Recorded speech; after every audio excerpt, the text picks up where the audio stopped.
What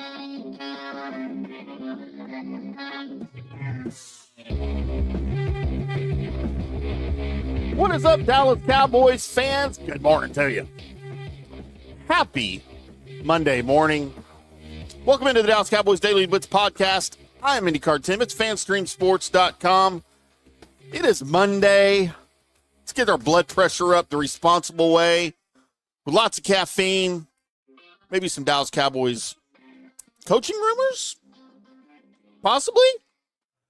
Three big things for you here. We hope you had a good weekend. We hope if you were in the DFW area here, as I am, that you were able to stay a little warm because it got a bit nippy outside. Yes, that was on purpose. On Sunday morning in particular, well, Saturday morning even for sure, as that front came through Friday and chilled everything off. I believe Sunday morning I woke up in the Frisco Little Elm area to a brisk 20 degrees. And I don't have my winter coat on yet. So I know it's January, middle of January, almost late January. It just hasn't been that cold. But I know not everybody that's listening and watching is in Dallas. So let's get into some Dallas Cowboys talk. We're going to talk defensive coordinator search, what it tells us by who the Cowboys have spoken to, who they're interviewing. We kind of gives us a little hint of what they're looking for. We're going to talk about a running back rumor that is making the rounds around Cowboys media and some other places, and why that rumor matters, and then a scary/disappointing injury update on the defensive side of the ball. We never like to hear those in the offseason, especially in January. But before we get into those things, boys and girls, we have to get in to our daily dad joke. It is time for that dad joke of the day. This one comes to us from our faithful listener, Travis in Fort Worth. Thank you, Travis. Travis sent me his shirt size, so we will be sending him a FanStream Sports shirt. Probably won't look just like this, but it'll look like this. It might not be this color. I don't know what color they're going to send you, Travis, but you're getting a FanStream Sports t-shirt for submitting to us. Did you hear about the restaurant on the moon? Great food, but no atmosphere.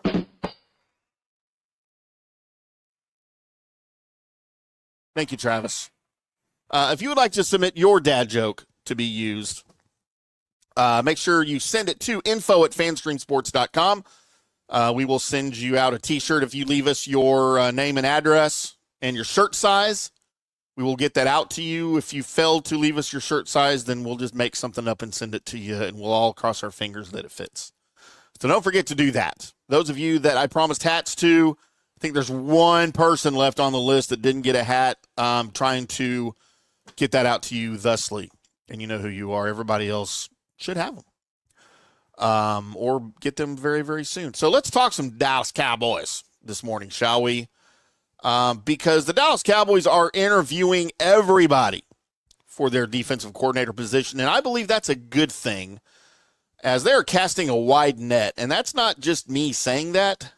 Stephen Jones basically said that they'll talk to anyone from half a dozen to a dozen, maybe even more candidates before narrowing it down. And honestly, that's what a serious franchise does. I like that a lot. Interview everybody, pick brains, compile philosophies. Don't walk into the room with one name already circled, which I kind of feel is what the Cowboys have done in past years. For a long time, I think that's what Jerry and the Cowboys have done. Because here's the key this year, maybe more than in previous years. I think the candidate pool is very, very strong. You've got experienced coordinators that are available. You've got rising assistants that are available. You've got defensive back coaches. You've got pass game specialists. You've got real teachers available to you right now. And I think all of that's important. And I think you have to look at everybody because this thing is that broken. The most important theme out of all of this is that you don't have to reinvent the defense. You don't need to come up with NFL defense 2.0. You're not Tom Landry inventing the flex defense. You don't have to do that. The Cowboys, it's about teaching and communication. So you want a DC who can take complicated stuff and turn it into, hey, player, here's your rule. Here's your leverage. Now go play fast. That's what you're going to have to teach these guys. And that's the communicator that I think the Cowboys need in a defensive coordinator. Because if your players are thinking, you've already lost. Because that's what we saw last year. Everybody was overthinking everything. Because why? Because nobody understood anything. And we saw what happened. So Dallas keeps talking about wanting a teacher. They keep talking about wanting a communicator, somebody who can simplify the chaos so that the defense can play reckless, but in a good way. We've seen that in these playoffs. I keep talking about the Houston Texans. That is exactly how the Houston Texans have been playing this, well, during their huge winning streak to get into where they finished with 12 wins. I think they won 8 or 9 in a row to finish the regular season. I don't remember exactly what it was, but it was something similar to that, and they did it with defense. C.J. Stroud has not had a good year. He has been chasing that rookie season for 2 years now, has not been able to duplicate it, but D'Amico Ryan's defense over there is why that team keeps winning. It's why they're winning in the postseason. It's why they advance.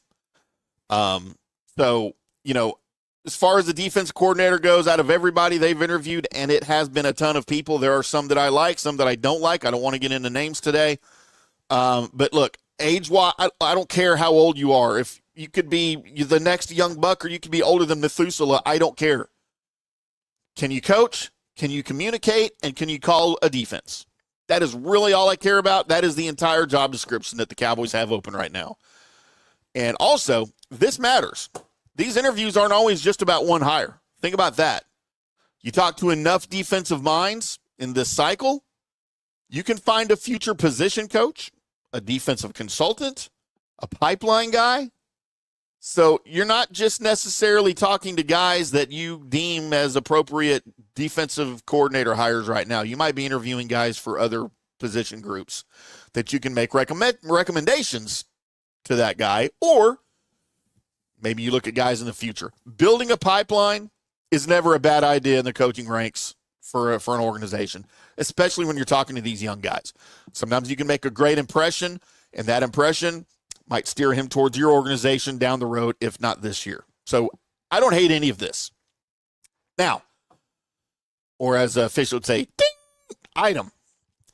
The NFC East just got spicy, baby, as John Harbaugh is headed to the New York Football Giants. And as if the NFC East wasn't already annoying enough, it's about to get a lot more so, because Harbaugh, I think, is a big get, a humongous get for the New York Giants. Now, can they still New York Giants things up? Absolutely. But I think this is big. If you're Dallas, you don't love this. I think the division just got a lot tougher. Harbaugh is a floor raiser. He's stable, he's experienced, and he's got a deep, deep network of coaches to pull from. And I think this hire is going to force the Cowboys in a good way to get better faster and to pay more attention to things. You're not going to be able to sleepwalk through this division, whether you're Philadelphia or Dallas anymore. I think things just got real in New York. I think they have a tremendous pool of talent up there. They've got some young players, both on offense and defense, and John Harbaugh has been known to get the best out of, I won't say superstars, but out of guys that are extremely talented, maybe that haven't shown that before. Superstars are superstars. I don't know what the deal was with him and Lamar Jackson. You know, ever since Lamar Jackson was at Louisville, I've always understood him to be kind of an idiot. I don't mean that personally. I just mean in his everyday life and getting along with people. It's what I've heard. I don't know. Did that translate well to him being coached by Harbaugh? In Baltimore, I don't know what happened there. Maybe there's a reason Lamar Jackson's been to the AFC title game one time and has no Super Bowls and 2 league MVPs. I don't know. I'm not blaming Harbaugh for that, though. I believe it was an extremely idiotic move for Baltimore to move on from Harbaugh. But, hey, you know what? Harbaugh's probably going to be better off for it. So, and look, here's something else that we need to think about with the Harbaugh hire in New York. No NFL coach has ever won Super Bowls as a head coach with two different teams. So that's not a knock on Harbaugh. It's just a reminder of if you hire a guy with the ring, it's not a cheat code to go get one for your team. Because it's never happened before. Does that mean they won't continuously be in the playoffs and winning divisions? No, that's still a real thing that could happen. But as far as winning a Super Bowl, he won one in Baltimore. Will he win one in New York? I don't know. It's really hard to do as a head coach, clearly. Some other coaching notes here real quick. Jason Witten, former Cowboys great, is now the tight ends coach at Oklahoma. How you like that? I think that's a real good football hire. He's a great mind who knows the position. He didn't skip any steps. He's been doing this thing in high school, coaching his kids up in Argyle for a while. Much respect to Jason Witten, and we hope the best. Should we expect to hear his name mentioned with potential coaching opportunities in Dallas? Absolutely. You know it's going to happen. It may happen next offseason after he spends a year in Oklahoma up in Norman. You know, we heard his name attached to the head coaching position before the McCarthy hire. We heard it before Shoddy got hired this past offseason. I don't know how real that was, obviously, with his lack of experience at the pro level, but that's a name that Jerry's going to keep throwing out there, and Jerry loves to hire his old guys. So I think that's a very real thing. All right. Travis Etienne. Here's the running back rumor. Travis Etienne probably hitting free agency if the Jags don't lock him up before then. I think Etienne's a really good player. He's got speed. He's juicy. He's a big play threat. But the bigger question is, why do you make a play for Travis Etienne if you've already got Javonte Williams and you can keep him? Because the conversation has been pretty consistent. Javonte's not just a runner. He's a stabilizer for this offense. He's great out of the passing game. He's reliable. He knows the offense. And maybe more importantly for the Dallas Cowboys, Javonte Williams can keep Dak Prescott on his feet. He doesn't bust assignments. He keeps the quarterback upright. He is a very, very good picker-up of the blitz. He understands blocking schemes. That is huge for this offense and for an aging Dak whose window really is closing for this thing. You know, you need a back who can thump a blitzing linebacker. You don't need a highlight guy who's running down the field after your quarterback got knocked on his butt and he's out for 2 weeks. Javonte Williams is the guy that protects the quarterback, and he gives you all of those other things as a running back. So if Dallas has any idea of going outside of what's on your existing roster for a running back, I don't know why.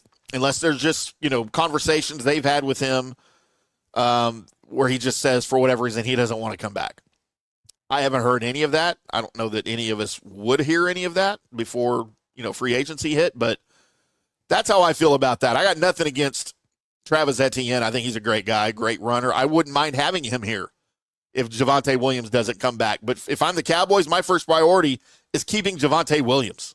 Let's keep him here first and foremost. Next, the big injury concern. And you don't like to hear these stories in the offseason at all, but especially this early in the offseason. DaRon Bland had foot surgery again. He is expecting to be available maybe around OTAs, but the big focus here is for training camp availability.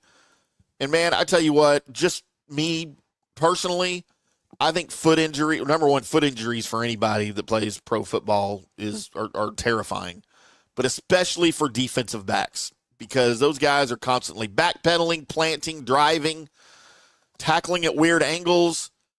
And, man, look, you don't like to mess with your feet, especially if you're a defensive back. And that, to me, is just terrifying. What does it mean?